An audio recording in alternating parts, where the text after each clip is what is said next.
Hey everyone! Welcome to a new episode of New Gameplay Today. My name is Marcus Stewart. I am joined by Kyle Hilliard. Hi. Hey, what's up, Marcus? I am coming into this thing completely blind. This is not a game I'm familiar with.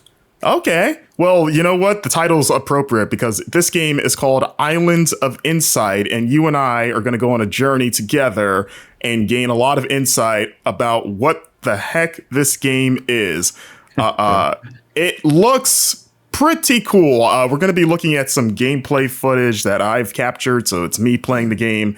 And I'm also going to say up front that if it looks like I'm moving, I don't want to say erratically, but weird, it's because it's mouse and keyboard only. And Kyle, I'm not good with mouse and keyboard. It's one of my biggest sort of like shames is I'm a controller guy. If I play PC games, I plug in a controller, and you can see there it's like WASD. So I'm like, oh, darn it. Okay.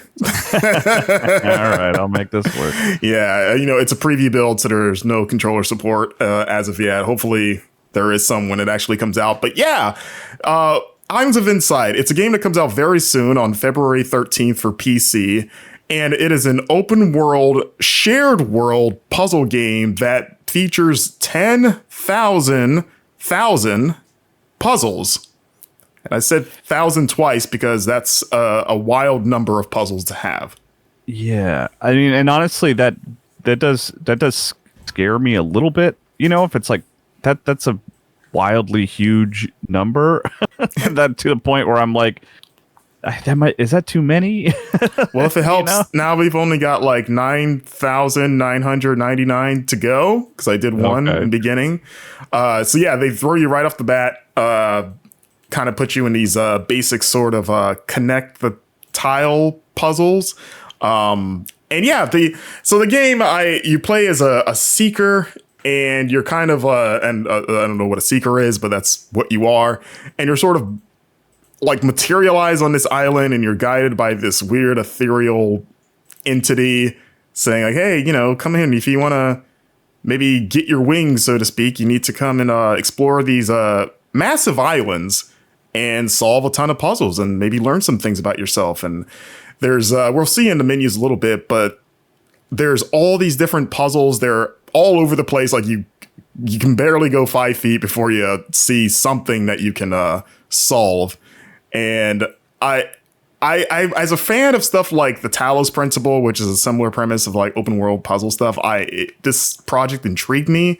I think it looks pretty nice. I like the sort of like meditative air, and also just the sort of play at your own pace kind of vibe of it, of like, yeah, there's all these puzzles everywhere, just do what you want. And it also helps that the game is like, it's very checklisty in the sense of like, oh, there's all these different varieties of puzzles, and it keeps track of like, hey, you've solved this many of this type, so you're gonna earn XP. And there's like a skill tree where you can upgrade or unlock new abilities.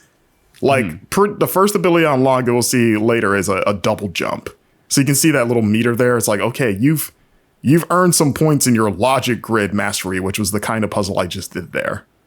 Oh, okay. So that was a couple of the puzzles then. That was, like you said, now you're down to 9,996 puzzles, I guess, right? Sure. We'll keep count, I'm sure, throughout the stream. We'll probably get halfway there by the time this is over, I'm sure. Well, and the thing that I guess when I hear like open world, like I was thinking like environmental puzzles, but I guess it means something closer to this, right? Which is like little grid puzzles and things like that. Right? Well, no, there's a lot of different types of puzzles. There are environmental puzzles. Okay. So this is like the basic type of puzzle that they introduce you with. But I think it's after I make this daring leap on this weird sort of like, I don't know what you call it, shooty uppy well. I mean, I'm into that. I like being flung around, in a video game. I like taking flying leaps. So yeah, I'm like I said, I'm coming into this blind. I'm kind of just watching you play here a little bit, and I'm getting like even Witness vibes a little bit, maybe a bit of Myst. Yeah, a little bit of Myst in there. I'm interested.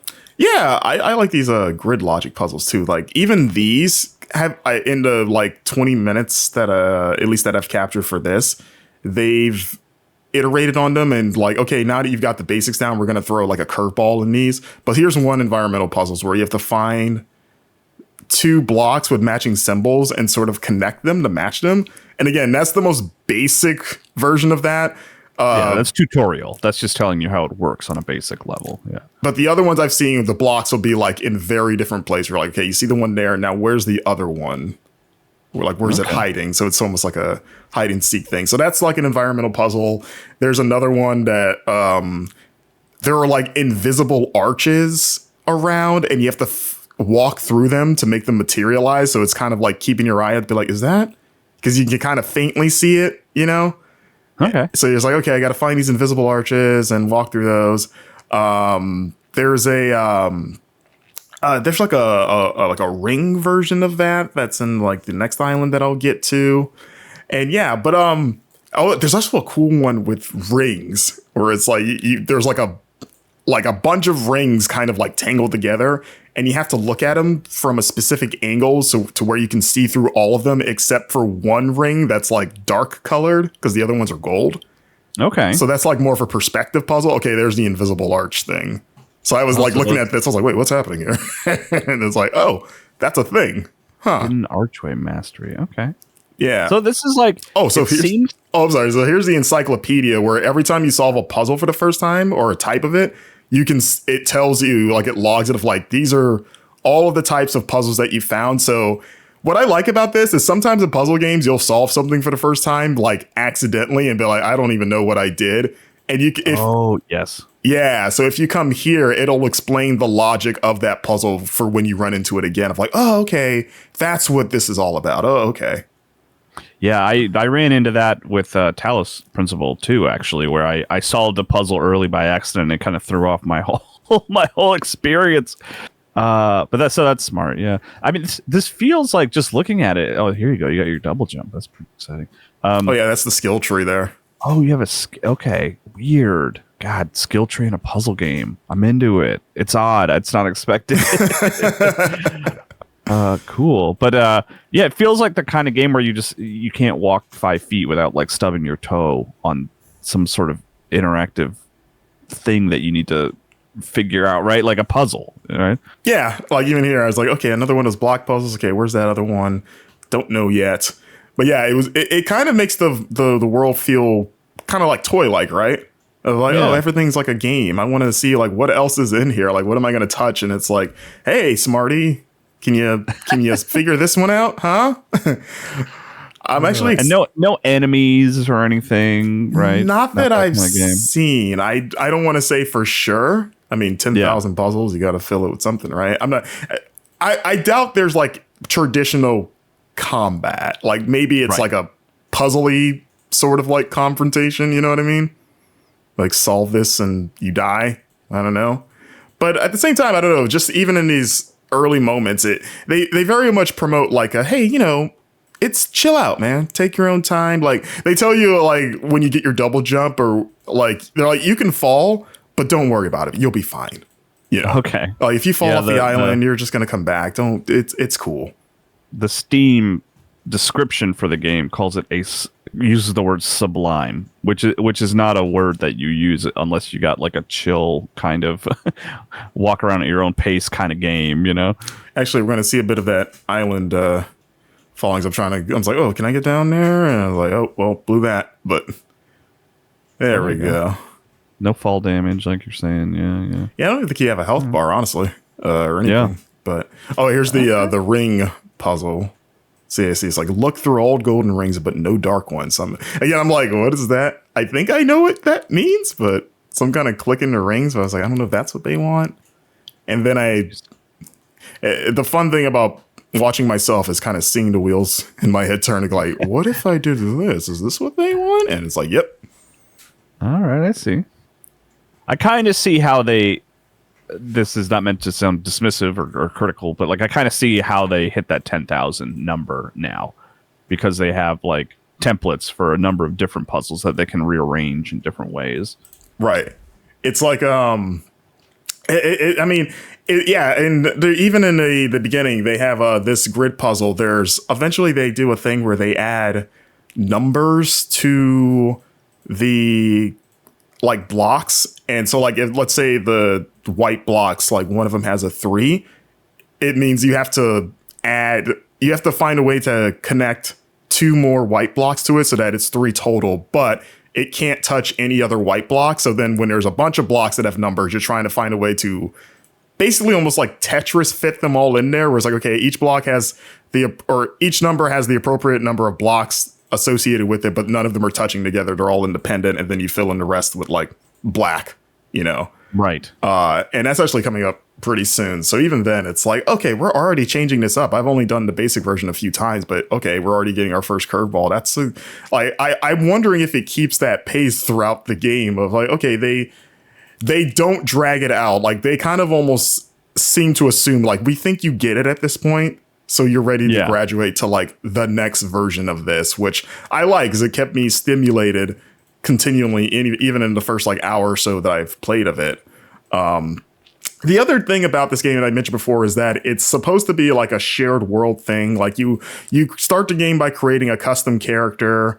Maybe the first game ever, by the way, where one of the customization options, it's part of your skin color, is that you can give yourself an aura. Okay. I was like, oh, okay. So I gave myself like a gold aura because I was like, I don't know, maybe I'll look sort of like I'm Super Saiyan or something. It's not that kind of aura. Like it's not like a big like flame looking thing. You just kind of have like a glow-ish about you. Right. But yeah, so like there's supposed to be other players that sort of like inhabit this giant world and you can work together.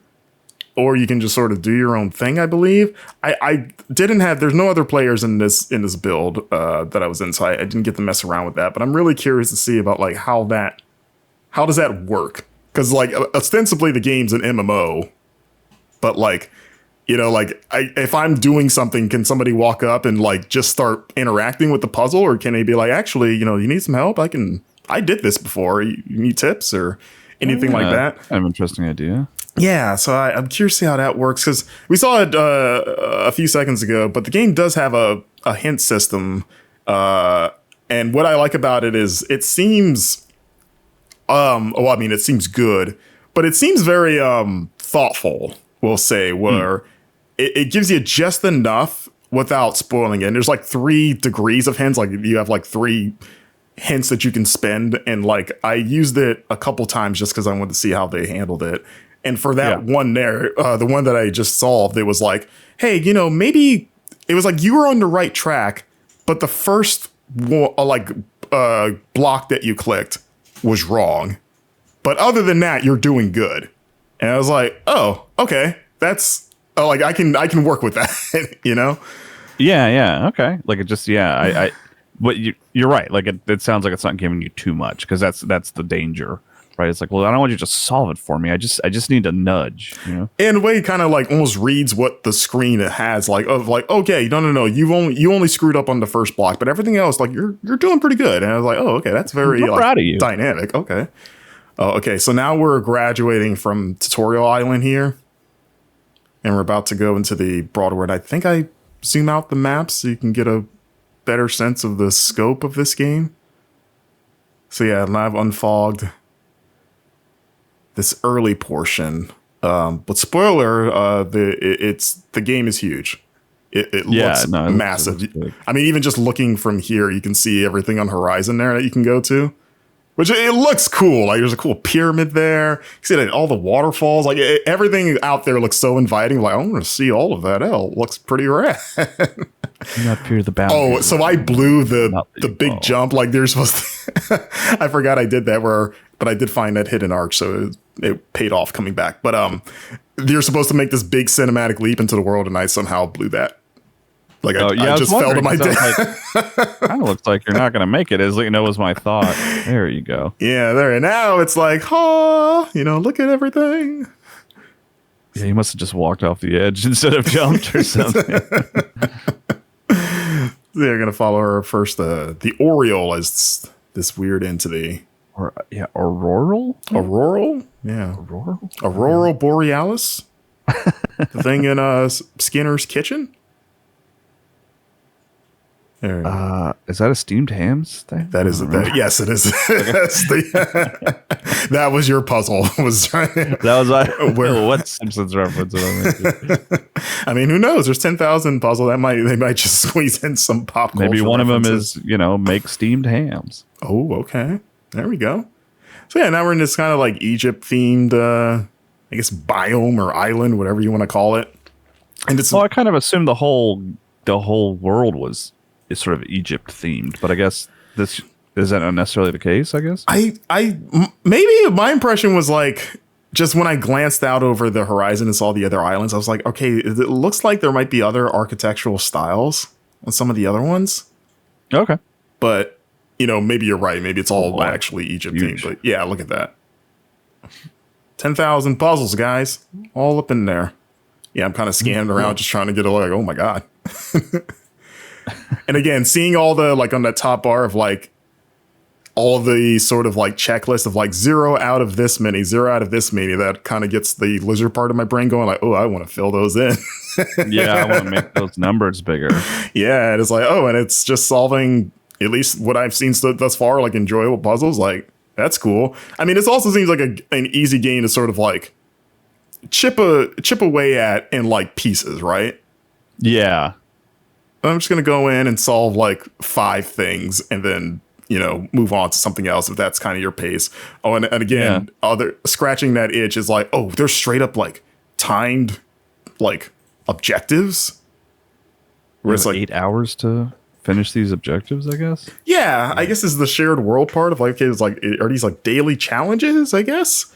Oh, yeah. And like, how many of these can you solve within 8 hours to get a reward? And it's like, I bet I could solve them all. Challenge accepted. Okay, in the Verdant Glen now. But yeah, it's Islands of Insight. I'm enjoying it so far. Okay, I just unfogged the map so you can kind of see. Yeah, it looks interesting. Like I said, I get some like witness vibes from it a little bit, and yeah. I'm a sucker for puzzle games in general. I love puzzle games. I like open world puzzle games like this. Really enjoyed the Talos Principle games. So this is kind of like setting off those alarm bells like in a good way.